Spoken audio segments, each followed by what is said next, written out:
आज जिस कहानी के बारे में हम लोग बात करने वाले हैं उसके बीच बीच में काफी बार आपको ये बात लगेगी कि आपने इस कहानी के एंड के बारे में जान लिया है, लेकिन यकीन मानिए एंड वैसा बिल्कुल भी नहीं होने वाला है। लेकिन वीडियो शुरू करें उससे पहले आप लोगों को इस वीडियो के नीचे एक लाइक बटन दिखाई दे रहा होगा। वो बेचारा काफी दिनों से वहां पर है और काफी ज्यादा वो वहां पर बोर हो चुका है, तो उसे अपने साथ लीजिए, उसके साथ घूमने के लिए निकल जाइए ताकि उसका भी मूड फ्रेश हो पाए। उसके बाद वापिस आकर उसे क्लिक करके ब्लडी फाइल्स को सब्सक्राइब जरूर कर लें, क्योंकि यहाँ पर इसी तरह की काफी सारी और भी इंटरेस्टिंग स्टोरी आनी बाकी हैं। इसी के साथ साथ वीडियो के नीचे जाकर एक प्यारा सा कमेंट कर दें ताकि अगली वीडियो में मैं आप लोगों को शाउट आउट दे पाऊं। इसी के साथ चलिए दोस्तों शुरू करते हैं आज की स्टोरी की यहाँ पर क्या हुआ था। टाइम था 31 जनवरी 1910 का, जब लंदन में रात का टाइम हो चुका था और बेले मोर अपने पति डॉक्टर हार्पी क्रिपन के साथ रात का खाना खा चुकी थी। इस टाइम ये लोग बैठकर ताश खेल रहे थे। इसके अलावा यहाँ पर इनके काफी सारे गेस्ट भी आए हुए थे जो कि अब खाना पीना करके आराम से बैठे हुए थे और यूं ही आपस में बातें कर रहे थे कि इसी टाइम एल्मोर ताश खेलते खेलते वहां से खड़ी होती है। अपने सारे के सारे ताश के पत्ते उसने वहीं पर रख दिए मेज पर और डॉक्टर ये चीज देख रहा था कि उसकी वाइफ आखिरकार जा कहां पर रही है। एल्मोर एक तरफ जाने लगती है, अपने घर पर आए हुए मेहमानों के साथ बातें करने लगती है और डॉक्टर पीछे से ये बात कहता है कि अगर तुम्हें मेहमानों से बात करनी है तो कम से कम इस गेम को तो पूरा कर दो। वो उसकी तरफ देख रहा था लेकिन उसकी पत्नी उसकी तरफ बिल्कुल भी ध्यान नहीं दे रही थी। डॉक्टर हार्पी क्रिपन दांतों का डॉक्टर था जिसका यहीं पास में ही एक क्लिनिक था और वो वहां पर काम किया करता था। और इसकी पत्नी एल्मोर एक एक्ट्रेस थी जो कि यहाँ पास के ही एक थिएटर में काम किया करती थी। इसके काफी सारे फैन फॉलोइंग इस टाइम हो चुकी थी और अब जो ये इनके मेहमान आए हुए थे ये इसी के साथ उसी थिएटर में काम किया करते थे। वो अब इसकी काफी सारी तारीफ कर रहे थे कि तुमने जो ये कपड़े पहन रखे हैं ये सच में ही काफी ज्यादा लाजवाब हैं। और एल्मोर की जो सबसे बड़ी खासियत थी वो ये थी कि वो अपने पति के सारे पैसे या तो अपने गहनों पर लगाया करती थी या फिर अपने कपड़ों पर। और वो हमेशा ही अपने उन थिएटर वाले दोस्तों के पास जाकर ये बात पूछा करती थी कि उसने ये नए कपड़े मंगवाए हैं वो उसके ऊपर कैसे लग रहे हैं। और इसी तरह अब उसके वो थिएटर वाले दोस्त जो कि उसके घर पर आए हुए थे वो उसकी ड्रेस को देखकर उसकी काफी सारी तारीफ कर रहे थे और एल्मोर काफी ज्यादा खुश हो चुकी थी। वो सभी का धन्यवाद करती है, लेकिन दूसरी तरफ डॉक्टर क्रिपन अभी भी इस चीज की वेट कर रहा था कि जो ये अब ये गेम खेल रहे थे इसे आकर इसकी पत्नी कब पूरा करने वाली है। और इसी टाइम उसकी पत्नी मुड़कर डॉक्टर क्रिपन की तरफ देखती है और उसने ये बात कही कि तुम बैठे बैठे क्या कर रहे हो, तो जाओ और इनके लिए एक घोड़ा गाड़ी ले आओ, घोड़ा गाड़ी सुंदर होनी चाहिए। ये बात बोलकर वो डॉक्टर क्रिपन को अपने घर से बाहर निकाल देती है और डॉक्टर भी यही बात सोचता है कि पता नहीं आखिरकार ये महिला क्या चाहती है, मेरी तरफ तो ये कभी देखती ही नहीं। यही सारी बातें सोचते हुए डॉक्टर क्रिपन घर से बाहर निकलते हैं और रोड पर यूं ही देखने लगते हैं कि आखिरकार इतनी रात को उन्हें घोड़ा गाड़ी कहां पर मिलने वाली है। वो अगली काफी देर तक यूं ही रोड पर घोड़ा गाड़ी ढूंढते रहते हैं लेकिन उन्हें वो नहीं मिलती। काफी देर बाद उन्हें एक घोड़ा गाड़ी मिलती है लेकिन इसकी हालत इतनी ज्यादा अच्छी नहीं थी, ये काफी ज्यादा टूटी फूटी उसे नजर आ रही थी। लेकिन डॉक्टर क्रिपन को यही लग रहा था कि उन लोगों को सिर्फ अपने घर ही तो जाना है, साथ में ये घोड़ा गाड़ी वो लोग अपने घर थोड़ा लेकर जाएंगे। और हाँ, इसके बाद पता नहीं यहाँ पर कोई और घोड़ा गाड़ी मिले भी या नहीं, जिसके चलते वो उस घोड़ा गाड़ी वाले को अपने साथ लेकर अपने घर पर आ जाता है। अंदर आकर उसने ये बात अपनी वाइफ से अपने मेहमानों से कही कि घोड़ा गाड़ी मिल चुकी है, जिसके बाद सारे ही लोग घर से बाहर आते हैं और वहां पर आकर घोड़ा गाड़ी में सामान रखने लगते हैं। लेकिन जब एल्मोर ने उस घोड़ा गाड़ी की हालत को देखा तो वो डॉक्टर क्रिपन की तरफ देखने लगती है और डॉक्टर ने यही कहा कि मुझे यही मिली, जिसके बाद उन सारे ही लोगों को वो लोग घोड़ा गाड़ी में बैठाते हैं। और उसके बाद डॉक्टर क्रिपन ने देखा कि यहाँ पर तो उसकी वाइफ है ही नहीं, आखिरकार वो कहाँ पर चली गई। उसके दिमाग में यही सवाल आ रहे थे और उनका जवाब था कि इस टाइम वो कहाँ पर जाने वाली है, घर के अंदर ही गई होगी। और जैसे ही वो घर के अंदर घुसता है तो उसकी वाइफ काफी ज्यादा गुस्सैल भरी निगाहों से उसकी तरफ देख रही थी। डॉक्टर क्रिपन ने पूछा कि अब मैंने क्या कर दिया, तो उसकी वाइफ ने कहा कि तुम घोड़ा गाड़ी लेने के लिए गए थे, तुम्हें वहां पर घोड़ा गाड़ी ढूंढते ढूंढते करीबन 1 घंटे से ज्यादा का टाइम हो चुका था और उसके बाद भी पूरे शहर में तुम्हें सिर्फ एक यही गाड़ी मिली, क्या तुम सिर्फ और सिर्फ एक गंदी सी गाड़ी ढूंढने के लिए इतना टाइम लगाए हुए थे। तो डॉक्टर क्रिपन ने उसे समझाना शुरू किया कि बाहर उसे एक भी गाड़ी नहीं मिली, रात का टाइम हो चुका था और वो खुद तो गाड़ी बनाने से रहा, तो पहली गाड़ी जो कुछ भी उसे मिली वो उसे लेकर अपने साथ आ गया था। जिसके बाद उसकी वाइफ और ज्यादा गुस्सा हो जाती है और उसने यही बात कही कि तुमने मेरी बेइज्जती मेरे दोस्तों के सामने कर दी है और मैं अब तुमसे कुछ भी बातें नहीं करना चाहती। डॉक्टर क्रेपन चुपचाप वहां पर खड़ा था, मानो उसे इन बातों से बिल्कुल भी फर्क नहीं पड़ रहा हो, और सारी की सारी अपनी बातें बोल लेने के बाद उसकी पत्नी यही बात कहती है कि क्या तुम मेरी बातों को सुन भी रहे हो। डॉक्टर क्रेपन ने कहा कि हाँ, मैं सारी की सारी तुम्हारी बातें सुन रहा हूँ और मैं समझ चुका हूँ कि मेरी गलती कहाँ पर है। लेकिन अभी भी उसकी पत्नी का गुस्सा बिल्कुल भी नहीं उतरा था, जिसके चलते वो घर के अंदर जाती है और वहां से एक फोटो लेकर घर से बाहर आती है। वहां पर डॉक्टर क्रेपन के पास आकर वो फोटो डॉक्टर को दिखाते हुए ये बात कहती है कि जब हमारी शादी हुई थी तो मैं इस लड़के से मिली थी और डॉक्टर क्रेपन भी उस आदमी को काफी अच्छे से जानता था, और यही बात उसकी वाइफ कहती है कि मैं इससे प्यार करने लगी थी और काफी ज्यादा अच्छा होता कि उसी टाइम मैं तुम्हें छोड़ देती और इसके साथ वो चली जाती। डॉक्टर क्रेपन को काफी अच्छे से पता था कि इन दोनों की शादी हो जाने के बाद भी ये महिला इस लड़के के साथ काफी दिनों तक रिलेशनशिप में थी, लेकिन इन बातों के पता होने के बाद भी डॉक्टर क्रेपन ने कोई खास कदम नहीं उठाया और वो लगातार अभी भी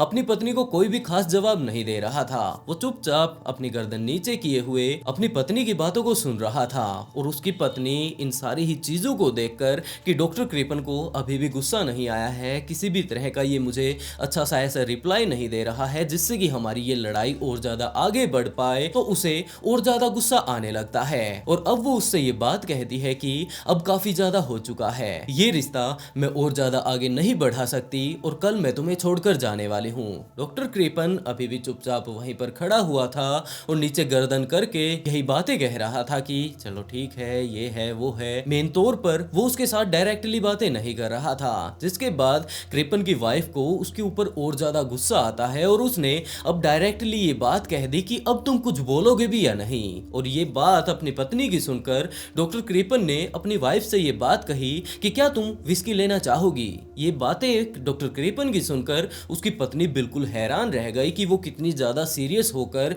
अब उसके साथ बातें कर रही है, उसे छोड़कर जाने की बातें कर रही है, लेकिन अभी भी इस आदमी को विस्की की पड़ी हुई है और मानो उसका इंटरेस्ट इस लड़ाई में बिल्कुल भी नहीं है। और उसने भी यही बात कही कि हाँ, वो विस्की लेना चाहती है। डॉक्टर क्रेपन तुरंत विस्की की स्टेज की तरफ जाता है जहां पर कि काफी सारी उन्होंने वहां पर विस्कियां रखी हुई थी और वहां से 2 पैग वो बना लाता है, जिसके बाद वो दोनों ही बैठकर बातें करने लगते हैं क्योंकि अभी भी डॉक्टर का पूरा ध्यान अपनी उस ताश वाली गेम पर था कि क्या अब चलकर हम उसे कंप्लीट कर सकते हैं। लेकिन डॉक्टर की वाइफ ने ये बात उसे समझाते हुए कहा कि अब उसके साथ वो किसी भी तरह का कभी भी गेम नहीं खेलेगी और बहुत जल्द वो उसे छोड़कर जाने वाली है। इन सारी ही बातों के बाद वो दोनों ही सोने के लिए चले जाते हैं और इन सारी बातों को बीते हुए करीबन 2 दिन ही हुए होंगे कि रात को वो लोग सोते हैं और सुबह जब डॉक्टर क्रेपन की नींद खुलती है तो उसने देखा कि उसकी वाइफ पूरे ही घर में नहीं है। सुबह जब उसकी नींद खुलती है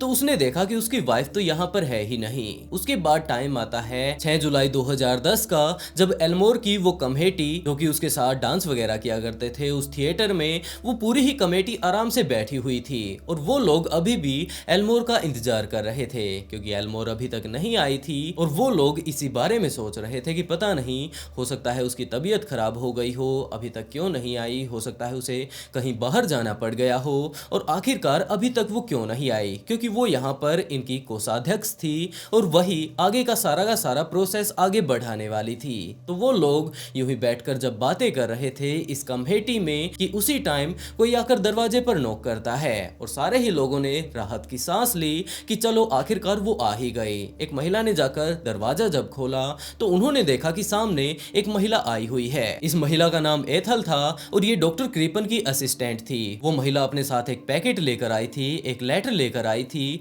और वो उस महिला को थमाकर ये बात कहती है कि ये डॉक्टर क्रेपन ने उसे दिया है तो आप लोग इसे पढ़ लीजिएगा। ये बात बोलकर वो वापस चली जाती है। वो लोग यहाँ पर एल्मोर की वेट कर रहे थे लेकिन यहाँ पर एक लेटर आता है, एक लिफाफा आता है जो कि उसके पति के द्वारा भेजा गया था। तो आगे का मामला तो तभी समझ आएगा जब ये लोग इस लेटर को पढ़ लेंगे। और उन लोगों ने उस लेटर को जब खोला तो ये बात पता चलती है कि ये लेटर डॉक्टर क्रेपन के द्वारा लिखा गया है और उसने ये बात लिख रखी है कि उसकी पत्नी अगले काफी दिनों तक वहां पर वापस नहीं आने वाली, क्योंकि अमेरिका में उसके रिश्तेदार की तबीयत काफी ज्यादा खराब थी, जिसके चलते उसे जल्दबाजी में उसे यहाँ से निकलना पड़ा। और जाते टाइम उसने अपनी ये चेक बुक और जो आपके सामान थे ये सारे के सारे मुझे थमा दिए थे, तो मैंने ये आपके पास पहुंचा दिए हैं। अपना जो कुछ भी काम आप लोगों को करना है आप लोग वो कर लीजिए, लेकिन अगले काफी दिनों तक उसकी वाइफ वापस नहीं आने वाली। ये बात सुनकर कमेटी ने सबसे पहले तो यही कहा कि हम लोग आज का अपना काम कर लेते हैं,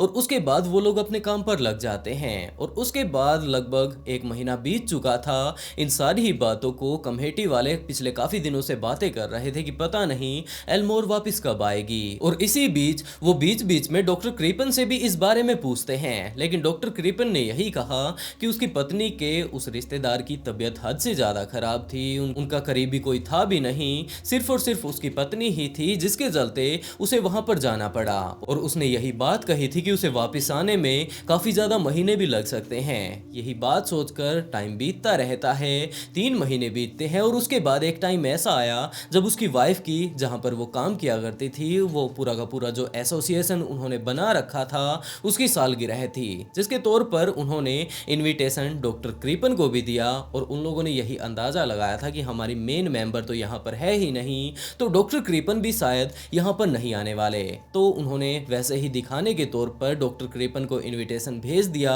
लेकिन जिस दिन ये सेलिब्रेशन होने वाला था, डॉक्टर क्रीपन वहां पर आता है अपनी उसी असिस्टेंट एथल के साथ, और वहां पर काफी अच्छे से एंजॉय भी करता है। सारे ही लोग ये बात सोच रहे थे कि इसकी पत्नी तो यहाँ पर है ही नहीं, आखिरकार ये बंदा अपनी असिस्टेंट के साथ यहाँ पर इस तरह से एंजॉय कैसे कर सकता है। लेकिन डॉक्टर क्रीपन को इस बात से बिल्कुल भी फर्क नहीं पड़ता था कि उसकी पत्नी यहाँ पर नहीं है, किसके साथ वो एंजॉय कर रहा है, जिसके चलते वो एथल के साथ वहां पर खुलकर डांस करने लगता है। सारे ही लोग ये बात देख रहे थे कि जरा देखो तो, जैसे ही इसकी पत्नी यहाँ से बाहर जाती है, इससे दूर गई, ये पूरे तरीके से उसके दोस्तों के सामने अपने असिस्टेंट के साथ ही अफेयर कर रहा है। ये तो हम लोगों से ये सब छिपा भी नहीं रहा है, बस इसकी वाइफ को वापस आने दो, उसके बाद हम सारी की सारी बातें उसकी वाइफ को बता देंगे। लेकिन टाइम बीतता रहता है, लेकिन उसकी पत्नी वापस नहीं आई। और उसके बाद एक टाइम ऐसा आया जब डॉक्टर क्रीपन ने आकर उसके दोस्तों को ये बात कही कि उसकी पत्नी वहां पर अमेरिका में अपने रिश्तेदारों के यहाँ पर गई हुई थी,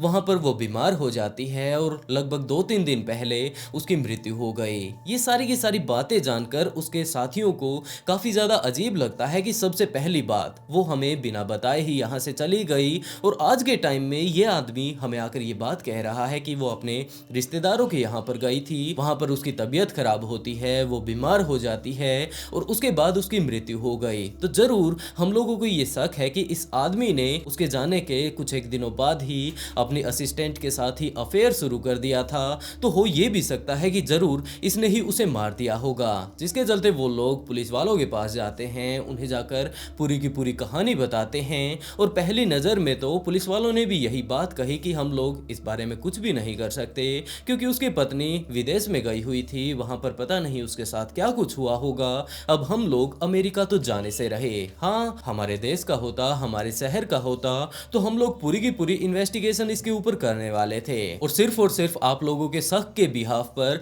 हम लोग अमेरिका जाकर इस केस के ऊपर इन्वेस्टिगेशन नहीं करने वाले। तो पुलिस वालों के पीछे उसके काफी सारे दोस्त पड़ जाते हैं कि जनाब बस आप जाकर उसके घर पर उससे पूछताछ कर लीजिए, हो सकता है वो सारी की सारी बातें बता दें। जिसके तौर पर पुलिस वालों ने एक डिटेक्टिव को हायर किया और डिटेक्टिव को उसके घर पर भेज दिया। डिटेक्टिव जाकर सारी की सारी बातें बताता है कि मैं इसलिए यहाँ पर आया हूँ, अब उस पूरी घटना के बारे में मुझे बताओ कि यहाँ पर हुआ क्या था। तो डॉक्टर क्रीपन ने शुरुआत से ही बताना शुरू किया कि उसकी पत्नी और वो यहाँ पर काफी अच्छे से टाइम बिता रहे थे। उसके बाद उनकी पत्नी के जो रिश्तेदार थे उनकी तबीयत खराब हो जाती है, उसकी पत्नी को अमेरिका जाना पड़ता है, और वहां पर जाने के बाद उसकी तबीयत खराब हो गई और उसकी वहीं पर मृत्यु हो गई। लेकिन डिटेक्टिव लगातार एक के बाद एक काफी सारे ऐसे सवाल उससे पूछता जा रहा था, जिसके बाद डॉक्टर क्रीपन ने डिटेक्टिव से ये बात कही कि जनाब मैं आपसे कुछ भी छुपाना नहीं चाहता। और उसके बाद डॉक्टर क्रीपन ने पूरी की पूरी घटना बतानी शुरू की कि जनाब ये टाइम था, हम दोनों की काफी ज्यादा इस बात को लेकर बहस हो जाती है। मेरी पत्नी का कहना था कि मैं उसके ऊपर बिल्कुल भी ध्यान नहीं देता हूँ और वो मुझे छोड़कर चली जाएगी। मैंने तो ये बात सोची थी कि वो पहले भी ऐसी काफी बार बातें कर चुकी है और अब की बार फिर से वो सिर्फ और सिर्फ मजाक कर रही होगी। लेकिन एक दिन दिन सुबह जब मैं उठता हूँ तो मैंने देखा कि मेरी पत्नी तो घर पर है ही नहीं। मैंने सारी ही जगहों पर उसे छान मारा, लेकिन उसके बारे में कुछ भी मुझे पता नहीं चला। अगले काफ़ी देर तक मैंने जहाँ पर भी वो जा सकती थी उन सारी ही जगहों को जाकर चेक कर लिया, लेकिन उसका कोई भी अता पता नहीं था। अब उसके दोस्त आकर मुझसे ये बात पूछ रहे थे कि आखिरकार वो कहाँ पर गई, तो मुझे ज़्यादा कुछ तो समझ नहीं आया। मैंने उन लोगों को सिर्फ यही बात कही कि वो अपने रिश्तेदारों के यहाँ पर गई हुई है, उनका कोई रिश्तेदार बीमार है। यही सारी बातें मैंने उन्हें बता दी थी। मुझे भी नहीं पता कि आखिरकार वो मुझे छोड़कर जाने वाली थी तो उसने अपने दोस्तों को भी क्यों छोड़ दिया। और यही बातें सोचते सोचते मैं नहीं चाहता था कि मेरे ऊपर भी कोई ब्लेम करे कि यहाँ पर इसके साथ इसकी पत्नी की अच्छे से नहीं बनती थी,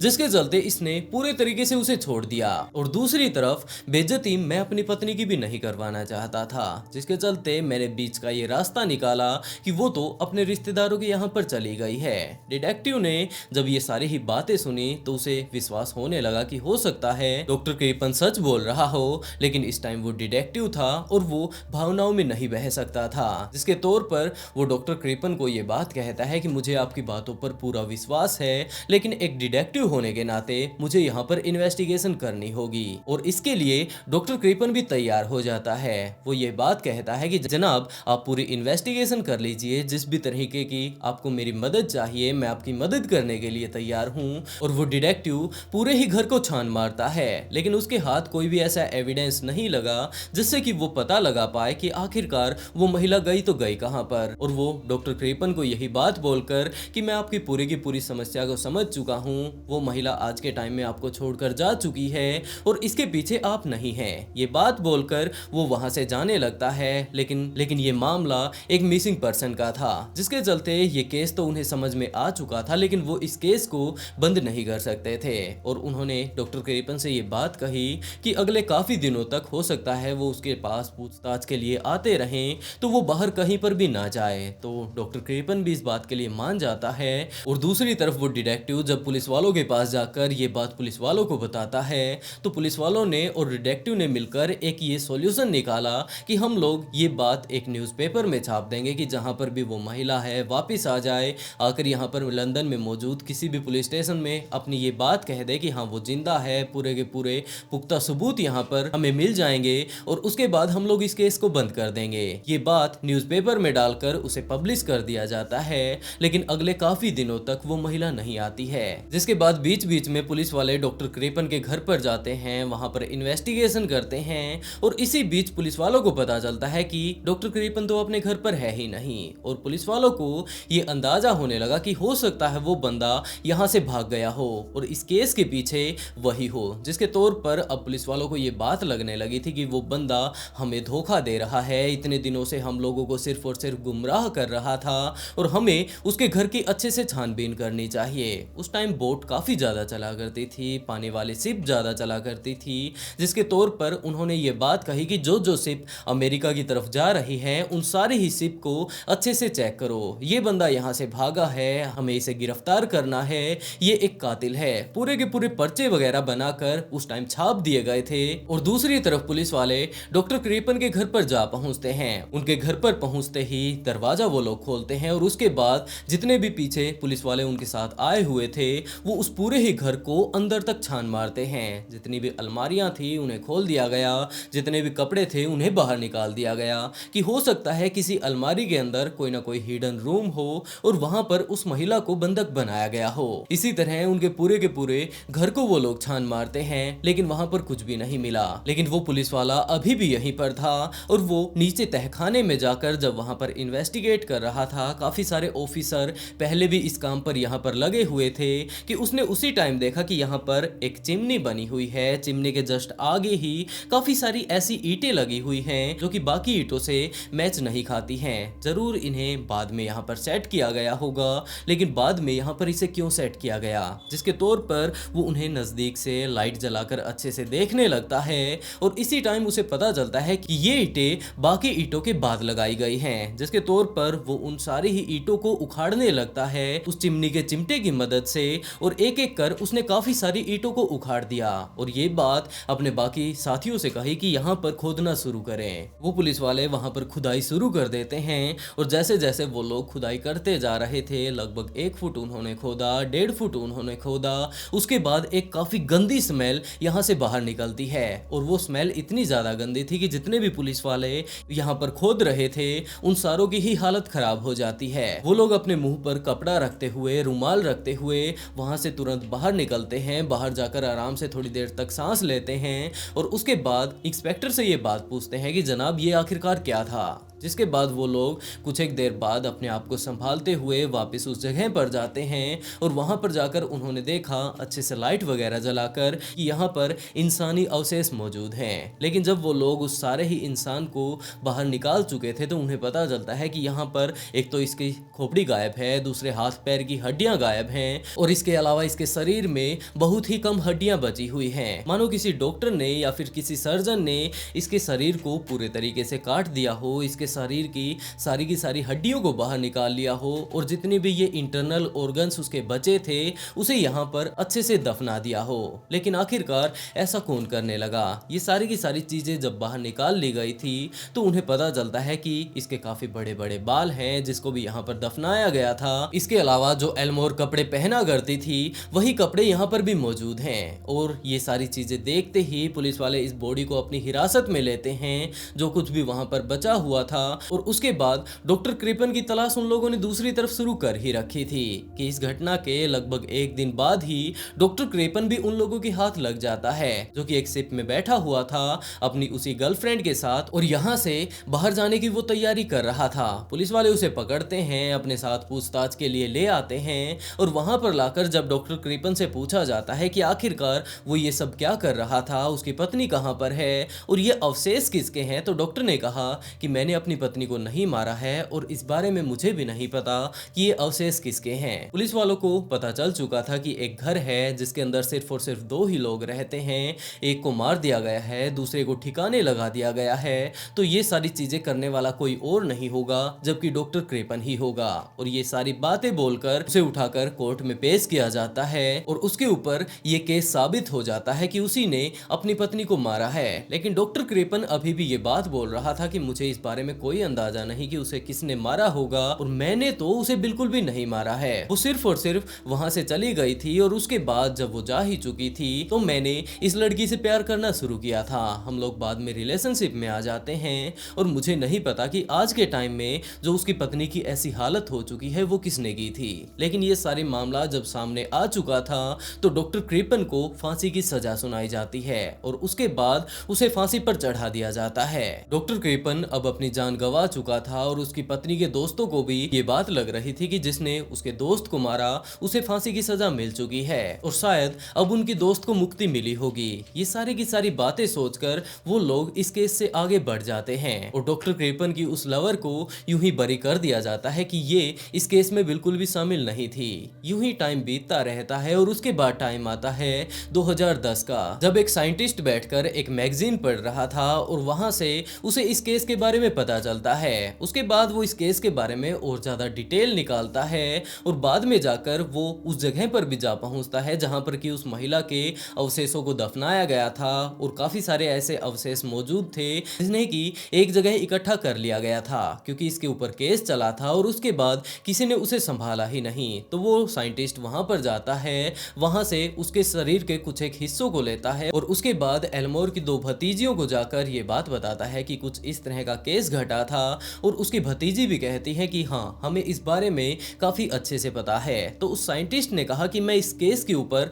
थोड़ी रिसर्च कर रहा हूँ और मुझे इसके लिए आपके डीएनए की जरूरत पड़ने वाली है। तो उसकी वो भतीजियां इस बात के लिए मान जाती हैं। दूसरी तरफ एल्मोर का डीएनए भी उस साइंटिस्ट को मिल चुका था तो उसकी भतीजियों के डीएनए को और एल्मोर के डीएनए को जब आपस में मिलाया जाता है, क्योंकि इस टाइम तक साइंस ने काफी ज्यादा तरक्की कर ली थी, तो उसे पता चलता है कि ये दोनों के दोनों डीएनए एक दूसरे से मैच नहीं करते हैं। वो एल्मोर के शरीर पर जो कि उसे हिस्से कुछ एक मिले थे उनके ऊपर और ज्यादा अच्छे से रिसर्च करता है तो उसे पता चलता है कि ये बॉडी एल्मोर की नहीं थी, ये बॉडी तो किसी महिला की भी नहीं थी, जबकि ये बॉडी किसी आदमी की थी जिसे कि मारकर उस टाइम वहां पर दफनाया गया होगा। और बेचारे डॉक्टर क्रिपन को जिस तरह से फांसी पर लटका दिया गया था और आखिर तक वो ये बात बोल रहा था कि उसने अपनी पत्नी को नहीं मारा है, वो बिल्कुल सही बोल रहा था। ये ये बॉडी किसी और की है और इस तरह से 1910 में एक बेकसूर डॉक्टर को मार दिया गया था। वो आखिर तक यही बात बोलता रहा